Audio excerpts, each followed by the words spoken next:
Hello, everyone. Welcome to St. John's weekly podcast as we continue to go through the Gospels in the Bible. Currently, we are in the Gospel of John, and today we are going to be in the 6th chapter as we talk about one of the most iconic passages of the Gospels, one that almost everyone knows, the feeding of the 5,000s with the bread and the fish, right? We remember that story. So today we are going to be diving into the 6th chapter, verses 5 and 6. Hear the words of the scriptures for this story.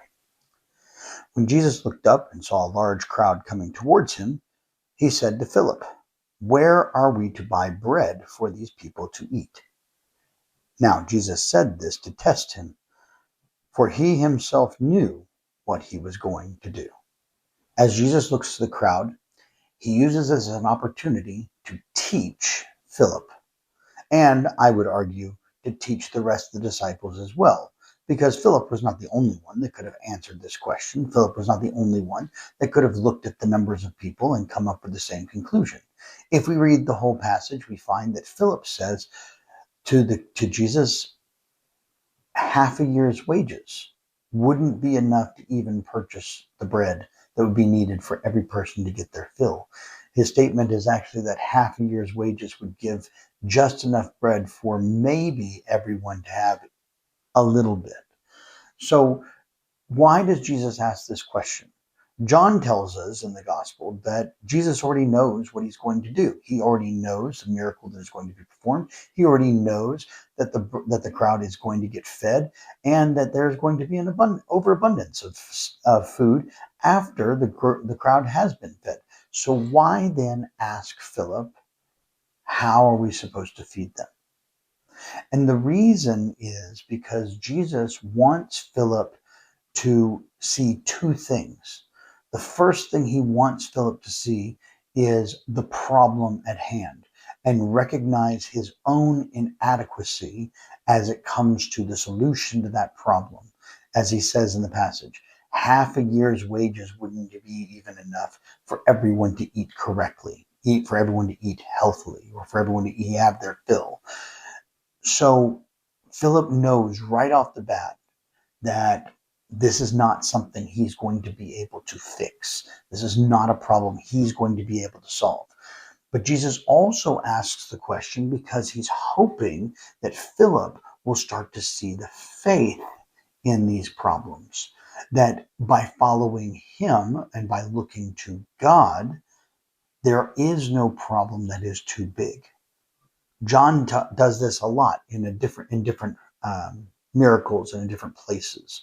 We see him do this numerous times, where he makes sure to showcase the power, right, or the grandeur of the miracle. He doesn't want it to just be a simple thing of, well, we had enough bread for 5, we didn't have enough bread for 10, but all 10 ate. He says, I want to make sure that everyone understands that we barely had enough bread for 1 or 2 people to eat, and over 5,000 did. That's the important piece because it showcases what God is able and capable of doing. So when you read this passage, I'm sure you've had experiences as well where you knew, because when you look back, you could see God easily had a plan. God easily had a purpose. And yet he comes to you and he asks the question, what are we going to do? How would you solve this problem? And he wants us to realize that he wants to be in it with us, but at the same time, we have to be able to give over our control and our trust to him because he can do so much more than we can even fathom doing for ourselves. So here are a couple questions that I want you to think about this next week as you are ruminating and reading through the 6th chapter of John.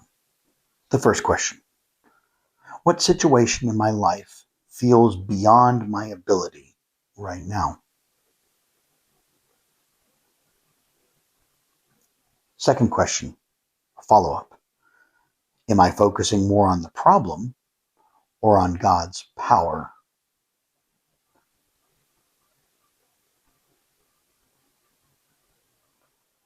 Lastly, how is God using this moment to grow my faith?